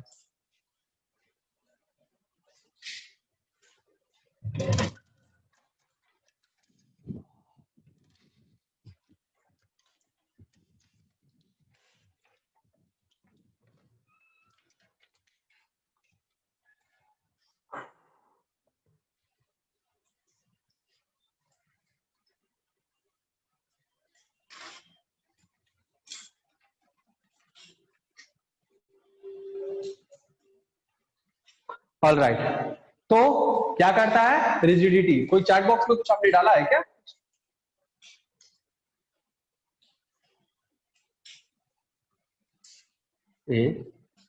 मॉड्यूल सॉल्व करिए ना पहले, काफी है, मॉड्यूल पहले सॉल्व करिए।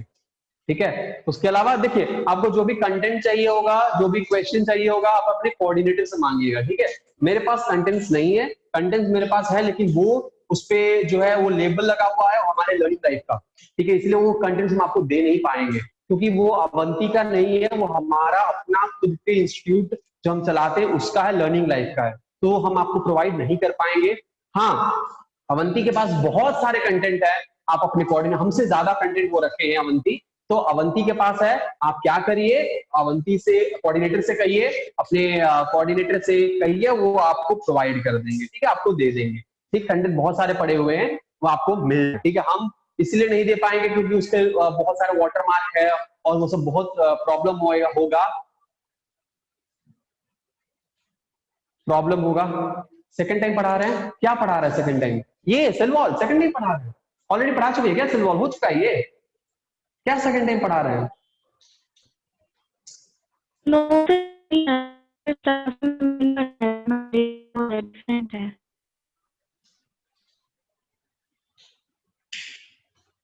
भारती कुमारी ने कहा कि सर सेकंड टाइम पढ़ा रहे हैं, मतलब समझ नहीं पा रहे। Bharti please explain your statement. चलिए एक्सप्लेन करके डालिए, तब तक हम लोग आगे बढ़ते हैं। ठीक है, ये है सेल वॉल। सो क्या करता है? रिजिडिटी प्रोवाइड करता है, और ये क्या करता है? हमारे प्लाज्मा मेम्ब्रेन को एक शेप, हमारे सेल को क्या करता है? It provides shape to the cell, shape to the cell. ठीक है, it provides shape to the cell.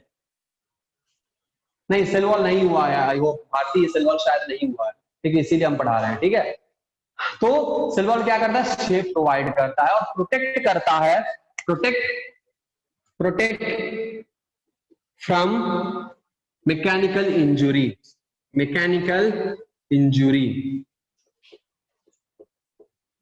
ठीक है, अगर हाँ सिर्फ प्लाज्मा मेम्ब्रेन हुआ, यस एग्जैक्टली, तो इसीलिए हम पढ़ा रहे हैं। ठीक है, सिर्फ प्लाज्मा मेम्ब्रेन हुआ।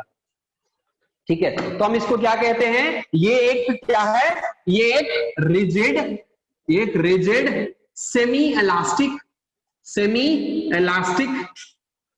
ठीक है, ये क्या है, ये रिजिड है, सेमी इलास्टिक है, सेमी ट्रांसपेरेंट है, semi transparent, rigid, semi elastic, semi transparent, supportive and protective,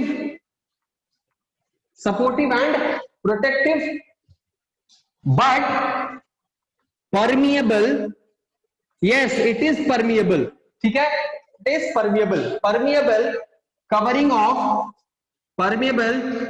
of plant cells, fungi, bacteria and some protista, protist is a class of organism that you will study in the living world chapter, ठीक है.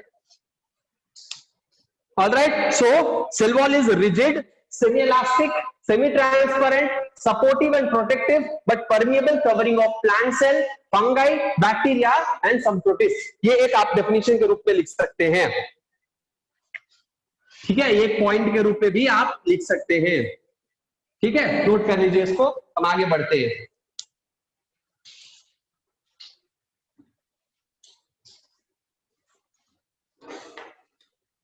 ला. अच्छा, एक और चीज हम बता रहे, क्योंकि रॉबर्ट हुक एक ऐसे पर्सन है जिन्होंने सेल को डिस्कवर किया, और जब उन्होंने सेल को देखा तो सिर्फ आउटर वॉल को ही देखा था, विच मीन्स हम ये कह सकते हैं कि 1665 में रॉबर्ट हुक ने सेल वॉल को डिस्कवर कर दिया, ठीक है, सेल वॉल को डिस्कवर कर दिया रॉबर्ट हुक ने 1665 में. क्लियर है सबको, कोई दिक्कत नहीं है, स्क्रीनशॉट ले लो, हम आगे बढ़ेंगे.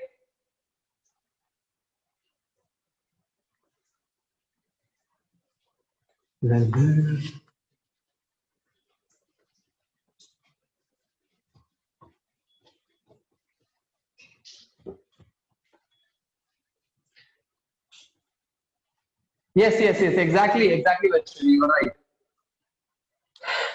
ठीक है, यहां पे इसका हम देख लेते हैं थिकनेस क्या है. इसका थिकनेस क्या है, इसका थिकनेस बहुत ही सिंपल है, 0.1 माइक्रोमीटर से लेकर, ठीक है, 0.1 मतलब अलग अलग होता है ना, अलग अलग सेल में 0.1 माइक्रोमीटर से लेकर 10 माइक्रोमीटर तक होता है, विच मीन्स कुछ ऐसे सेल होते हैं जिसमें सेल वॉल बहुत पतला होता है, कुछ ऐसे सेल होते हैं जिनमें सेल वॉल जो है वो मोटा होता है. तो depend upon that the thickness varies, depend upon cell the thickness varies. For example अगर हम बात करें तो हमारा जो मेरिस्टेमेटिक सेल होता है या मेरिस्टेमेटिक टिश्यू होता है, उस बहुत ही पतला होता है, और पैरेन्काइमा इससे थोड़ा सा मोटा, लेकिन ये भी पतला होता है. पैरेन्काइमा सेल्स, कोलेन्काइमा थोड़ा सा क्या होता है, मोटा होता है. तो अलग अलग टाइप ऑफ सेल जो है अलग अलग थिकनेस के साथ होते हैं, ठीक है. और ये क्यों होते हैं, बिकॉज यहाँ पे थिकनेस जो है वो इसके जो वॉल है उस पर डिपेंड करता है. सेल वॉल के 3 टाइप के वॉल होते हैं, primary wall, secondary wall and tertiary wall, ठीक है, वो सब हम लोग अभी देखने वाले हैं, ठीक है. चलो, कॉम्पोजिशन क्या है इसका, इसमें क्या क्या होता है, कॉम्पोजिशन देख लेते हैं, ठीक है. कॉम्पोजिशन इसका हम लोग देख लेते हैं. इसमें होता है सेल्यूलोज, लिग्निन, चिटिन. सो फंगस के सेल वॉल में चिटिन होता है, ठीक है, लिग्निन, चिटिन, ठीक है, ये एक्सेप्शन है, फंगस में होता है, फंगाई में होता है, ठीक है, चिटिन. सो लिग्निन है, उसके बाद क्या है, सुबेरिन, क्यूटिन एक्सेट्रा, ये सब इसमें प्रेजेंट होते हैं, ठीक है, इसमें प्रेजेंट होते हैं. सो सेल्यूलोज जो फंगस में नहीं होता है, फंगस में चिटिन होता है, ठीक है, ये एक्सेप्शन है. ये क्या है, ये आपका एक्सेप्शन है, एक्सेप्शनल केस. बाकी नॉर्मल सेल में ये हो सकता है. सेल्यूलोज के साथ साथ इसमें हेमीसेल्यूलोज भी हो सकता है, ठीक है, और भी कई सारी चीजें ये हो सकती है, ठीक है. Okay, cellulose, lignin, suberin, cutin etcetera, ठीक है। इसमें कुछ कैल्शियम डिपॉजिट हो सकते हैं, कुछ इसमें और भी आयंस डिपॉजिशन हो सकते हैं, ठीक है। इसमें कुछ बाई प्रोडक्ट हो सकता है, गम्स हो सकता है, रेसिन्स हो सकते हैं, वो सब चीजें इसमें डिपॉजिट्स होते हैं। तो यहाँ पे हम लिख देते हैं रेसिन्स, गम्स, कैल्शियम, आयॉन्स, ठीक है, ions and other minerals and other ingredients भी प्रेजेंट होते हैं इसके अंदर। ठीक है, क्लियर है?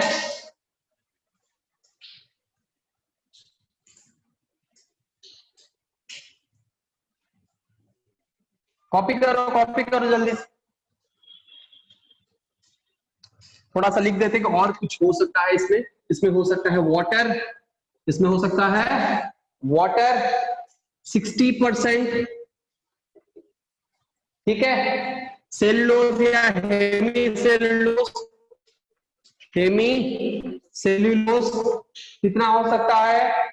5 to 15%, ठीक है। इसमें लिपिड हो सकता है, कितना होता है लिपिड इसमें होता है 0.5 to 3.0%।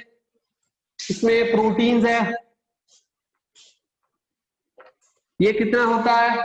ये होता है 1 to 2%, ठीक है। उसके बाद इसमें होता है pectin 2 to 8%। So these are the some details about your ingredients of cell wall. Note करिए जल्दी से।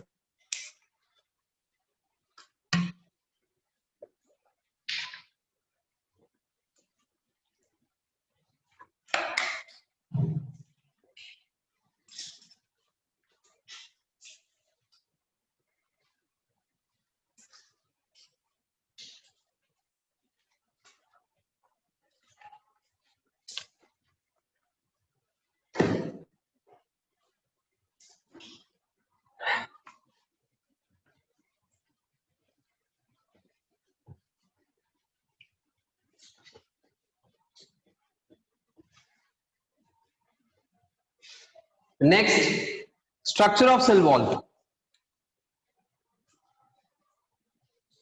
Structure of cell wall.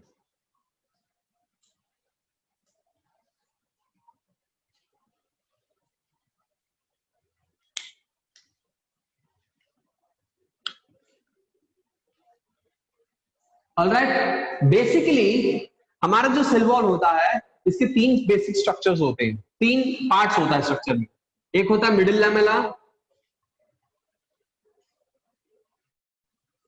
जो कि एक सेल वॉल और दूसरे सेल वॉल के बीच में प्रेजेंट होता है।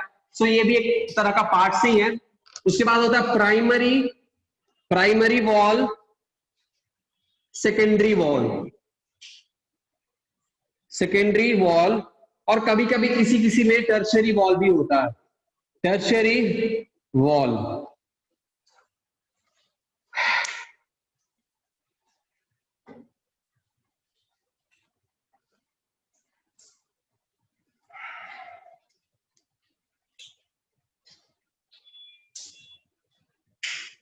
ठीक है, मिडिल लैमेला, पहले इसकी बात कर लेते हैं मिडिल लैमेला का, ठीक है।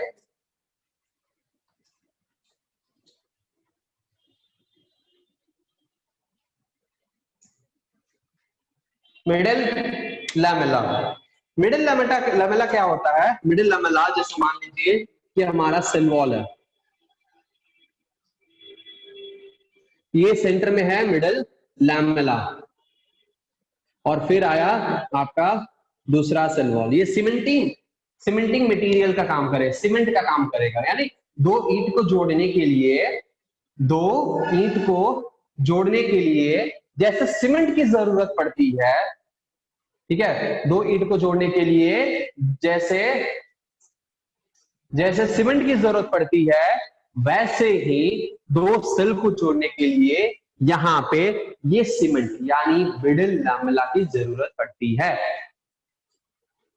सॉलिड, क्लियर हो जाना चाहिए, ठीक है। जिस तरह से, ठीक है, जिस तरह से हमारे किसी भी दो ईंट को जोड़ने के लिए, दो ईंटों को जोड़ने के लिए हमें सीमेंट की जरूरत पड़ती है, वैसे ही हमारे दो सेल को जोड़ने के लिए बीच में सीमेंटिंग लेयर यानी मिडिल लैमेला की जरूरत पड़ती है, ठीक है। सो मिडिल लैमेला क्या है? मिडिल लैमेला पतला सा लेयर होता है, thin cementing layer, cementing layer, ठीक है, cementing layer with amorphous deposition, यहां में amorphous salt जो है इसके अंदर प्रेजेंट होते हैं, ठीक है, डेपोजिशन के लिए, ठीक है, amorphous deposition यहां पे प्रेजेंट होता है, ठीक है। इसमें क्या होते हैं, यहां पे क्या होते हैं, इसमें होते हैं, सेकेंड पॉइंट हम लिख सकते हैं मिडिल लैमेला का, second point, made up of, it is made up of calcium and magnesium, it is made up of calcium and magnesium, clear है? This is about middle lamella.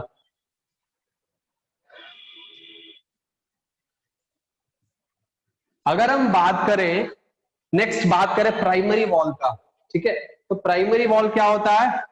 Present, अगर हम बात करें तो present next to middle lamella,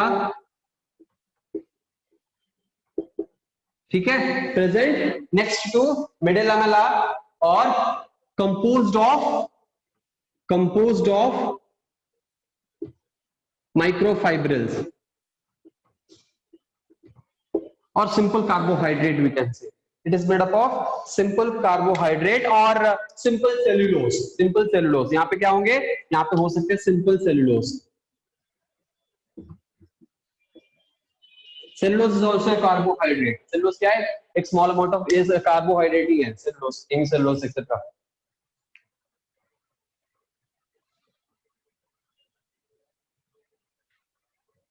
clear. ये primary wall कहां होगा, question आता है, ये प्राइमरी वॉल कहां पे प्रेजेंट होता है? तो प्राइमरी वॉल प्रेजेंट होता है मिडिल लैमेला के जस्ट बगल में, मिडिल लैमेला के जस्ट बगल में प्रेजेंट होता है, ठीक है, ऑल राइट।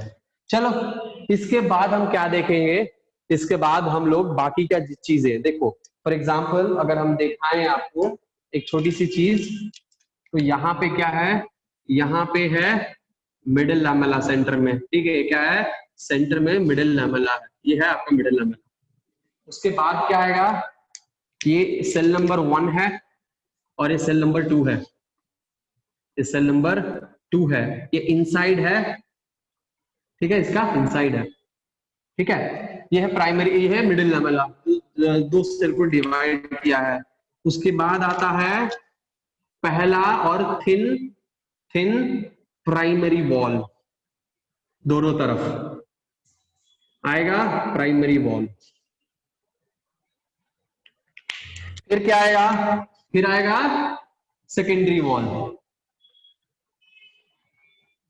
फिर क्या आएगा, सेकेंडरी वॉल, फिर आएगा आपका टेरशरी वॉल, T1 T2 T3, ठीक है, ये है टेरशरी वॉल, ये है टेरशरी वॉल। इस तरह से तीनों वॉल जो है वो प्रेजेंट होती है, ये एक सेल है, ये दूसरा सेल है, ठीक है, ये एक सेल है और दूसरा सेल है। सोचो कि प्राइमरी वॉल कहां पे प्रेजेंट होता है, जस्ट मिडिल लैमेला के बगल में प्रेजेंट होता है। तो सेल के अंदर से अगर देखा जाए, अंदर से पहले कौन आएगा, टेरशरी वॉल, फिर आएगा सेकेंडरी वॉल, फिर आएगा प्राइमरी वॉल। कुछ लोग टेरशरी वॉल को मानते ही नहीं, होता ही नहीं है, ठीक है, लेकिन होता है, ठीक है, टेरशरी वॉल, राइट। तो ये क्या होगा, ये होगा आपका, ये क्या होगा, आपके वॉल्स आएंगे अंदर से सेकेंडरी, उसके बाद आएगा प्राइमरी, फिर आएगा मिडिल लैमेला, फिर आएगा प्राइमरी, उसके बाद आएगा सेकेंडरी और फिर अंदर आएगा। क्लियर है किस किस के बाद क्या क्या होता है, कैसे कैसे अरेंज है। सेंटर में अगर मिडिल लैमेला है तो इस तरफ ये पहले आएगा प्राइमरी वॉल और इधर आएगा ये प्राइमरी वॉल, फिर आएगा इधर सेकेंडरी वॉल, फिर आएगा आपका टर्शियरी वॉल, या फिर कह सकते हैं कि हमारा क्या है यहाँ पे साइटोप्लाज्म। सिमिलरली यहाँ पे क्या होता है, दूसरे साइड में अगर देखा जाए दूसरा सेल है तो ये प्राइमरी वॉल हो गया, ये मिडिल लैमेला हो गया, ये प्राइमरी वॉल है, सेकेंडरी वॉल है, और फिर ये टर्शियरी वॉल कह सकते हैं, या फिर साइटोप्लाज्म यहाँ पे प्रेजेंट है। इस तरह से अरेंज होता है। क्लियर है सेल वॉल, कोई दिक्कत नहीं है यहाँ पे, क्लियर है। चलो उसके बाद हम देखेंगे सेकेंडरी वॉल। क्या देखेंगे, सेकेंडरी वॉल। इसका स्क्रीनशॉट ले लो।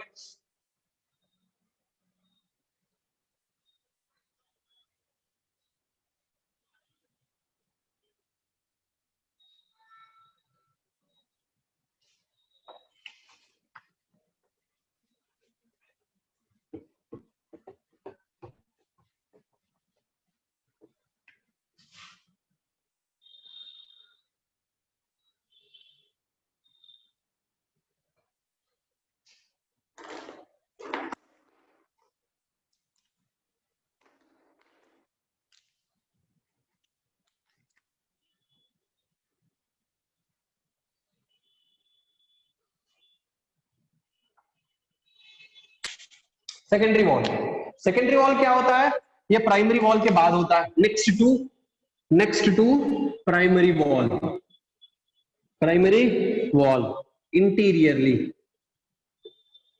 यानी अंदर की तरफ होता है। ठीक है, इसका डायमीटर कितना होता है, यानी थिकनेस कितना होता है, थिकनेस होता है 3 to 10 माइक्रोमीटर, 3 to 10 माइक्रोमीटर होता है इसका थिकनेस। क्लियर है।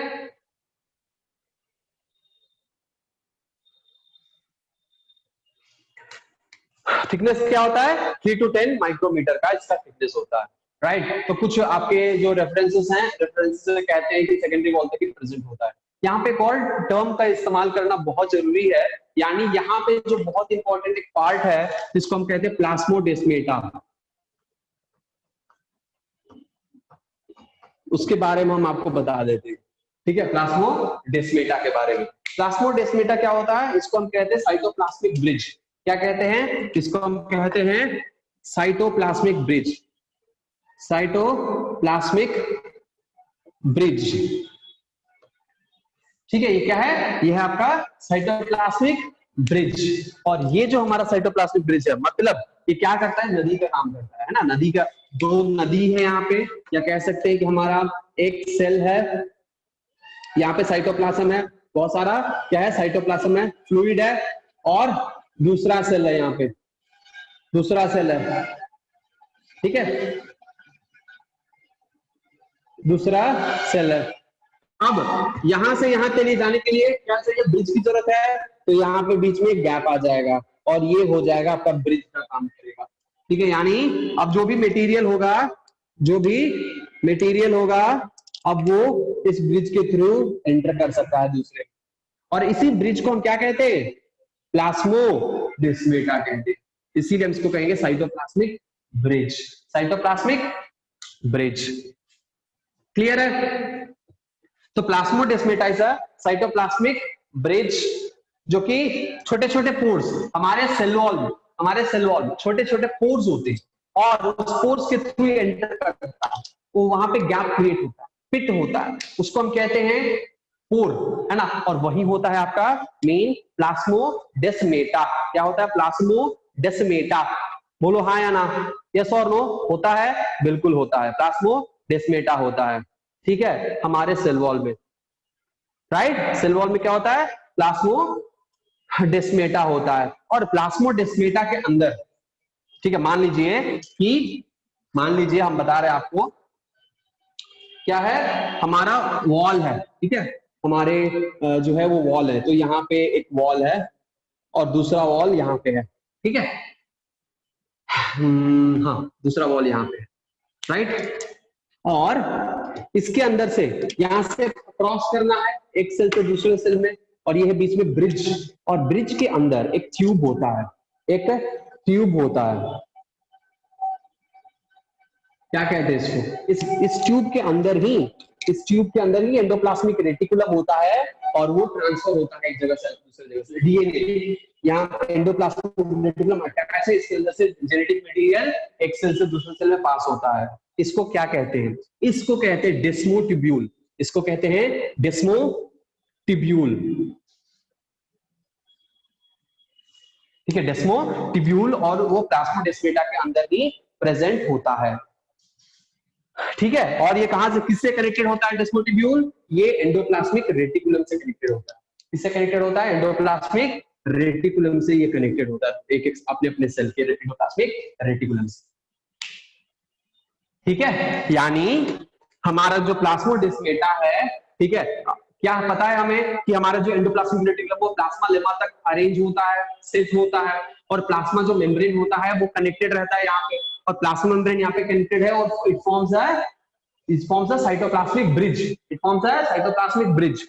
और ये एंडोप्लाज्मिक रेटिकुलम में प्लाज्मा मेम्ब्रेन से कनेक्टेड है, और वहां से आया और एक छोटा सा पतला सा ट्यूब बनाया, इस ट्यूब को कनेक्ट कर दिया दूसरे के साइटोप्लाज्म में, और वो जो ट्यूब है वो है डेस्मोटिब्यूल, और उसी के अंदर जेनेटिक मटेरियल पास कर दिया।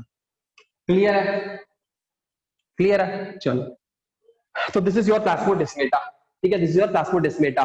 ठीक है, ओके। नाउ क्या करता है सेल वॉल का फंक्शन क्या है? सेल वॉल का फंक्शन क्या है? प्रोवाइड शेप, प्रोवाइड स्ट्रेंथ, ठीक है, प्रोटेक्ट अगेंस्ट पैथोजन, इंजुरी, ठीक है, और वो ग्रोथ को डिटरमाइन करता है। यानी अगर सेल वॉल ग्रो करेगा तभी एक नॉर्मल सेल का ग्रोथ माना जाएगा। So for the determination of the growth of a cell, the cell wall is measured. Act as a first barrier. Very good. It also act as a first barrier. Clear है? समझ में आ गया? समझ में आ गया? Middle lamella के अंदर mainly calcium pectate होता है। ठीक है, क्या होता है? कैल्शियम पेक्टेट होता है, जो कि हमारे दूसरे लेयर को पकड़ के रखता है। क्या होता है? कैल्शियम पेक्टेट, जो दूसरे सेल को एकदम होल्ड करके भी रखता है। ठीक है, और यहां पे प्लाज्मोडेस्माटा होता है। ठीक है, तो क्या होगा यहाँ पे? यहाँ पे होगा कैल्शियम पेक्टेट। समझ में आया? राइट नाउ हम फिर से रिकॉल करते हैं क्या होता है। सेल वॉल होता है, रिजिड होता है, ठीक है, फंगस में प्रेजेंट होता है, प्लांट्स में प्रेजेंट होता है, इसके शेप्स सेल को शेप देता है, मैकेनिकल इंजुरी देता है, डैमेज और इंफेक्शन से बचाता है, सेल और सेल के बीच में इंटरेक्शन कराता है। ठीक है, अनडिजायरेबल यानी जो हमें नहीं चाहिए मैक्रो बड़े बड़े मॉलिक्यूल, तो सेल के अंदर आने से रोकता है, उसको रोकेगा वहीं पे, इसको अंदर आने नहीं देगा। अंदर से बाहर जाने वाले को भी चेक करके भेजेगा कि बाहर सही मॉलिक्यूल जा रहा है कि नहीं जा रहा है। ठीक है, उसके बाद क्या होता है? एल्गे का जो सेल वॉल होता है, ठीक है, एल्गे का जो सेल वॉल होता है उसमें सेलुलोज होता है, गैलेक्टिन्स होता है, मैनन्स होता है, मिनरल्स होता है, कैल्शियम कार्बोनेट होता है। ठीक है, प्लांट्स में क्या क्या होता है? Cellulose, hemicellulose, pectin, protein, lipid, ठीक है, सुबेरिन, लिग्निन, ये सब चीजें होती है। ठीक है, जो हमारे नए जो प्लांट है, मेरिस्टेमेटिक प्लांट है, मेरिस्टेमेटिक सेल है, पैरेंकिमल सेल है, उसमें सिर्फ और सिर्फ प्राइमरी वॉल होता है और वही ग्रोथ कराता है, क्योंकि धीरे धीरे मेच्योरेशन के बाद प्राइमरी वॉल गायब सा हो जाता है, लेकिन होता है जरूर है। ठीक है, उसके बाद क्या बनता है? सेकेंडरी वॉल होता है। ठीक है, और वो सेल को जोड़कर और सेल को स्ट्रेंथ प्रोवाइड करेगा हमारे सेल वॉल। ठीक है, so this is about your cell wall and plasmodesmata. Clear हो गया? चलो, तो हमने आज क्या क्या पढ़ा? हमने आज पढ़ा माइक्रोबॉडी। माइक्रोबॉडी में हमने क्या पढ़ा? माइक्रोबॉडी में हमने पढ़ा स्पेरोसोम, हमने पढ़ा पेरोक्सिसोम, हमने पढ़ा ग्लायोक्सिसोम, फिर उसके बाद हमने क्या पढ़ा? सेल वॉल पढ़ा। सेल वॉल में डिफरेंट वॉल्स हमने देखा, प्लाज्मोडेस्माटा हमने पढ़ा। क्लियर है? ऑलराइट, उसके बाद क्या है हमारे पास? उसके बाद हमारे ऑर्गेनेल्स हैं, ऑर्गेनेल्स हमने कंप्लीट कर लिया। ठीक है, उसके बाद आता है ribosome, centriole, centrosome, nucleus. Alright, so हमारे पास है सेंट्रोसोम में सेंट्रियोल्स बचे हैं, सीलिया फ्लैजेला बचा हुआ है। ठीक है, और हो गया खत्म बात। चलो, आज के लिए बस इतना ही। Thank you so much for joining. मिलते हैं अगले क्लास में। ठीक है, अगर किसी का क्वेश्चन यहाँ पे हम नहीं जवाब दे पाए हो तो फिर हम अगली क्लास में जवाब दे देंगे, या फिर मुझे व्हाट्सएप पे मैसेज कर दीजिएगा, हम आपका फ्री होकर आंसर दे देंगे। ठीक है, हो सकता है कि चैट बॉक्स में कुछ छूट गया हो, प्लीज उसको देख लीजिए। ठीक है, अगले क्लास में बता देंगे, या फिर हमें व्हाट्सएप कर दीजिएगा, फ्री होकर आपको आंसर दे देंगे। Thank you so much for joining. मिलते हैं अगले क्लास में। बाय।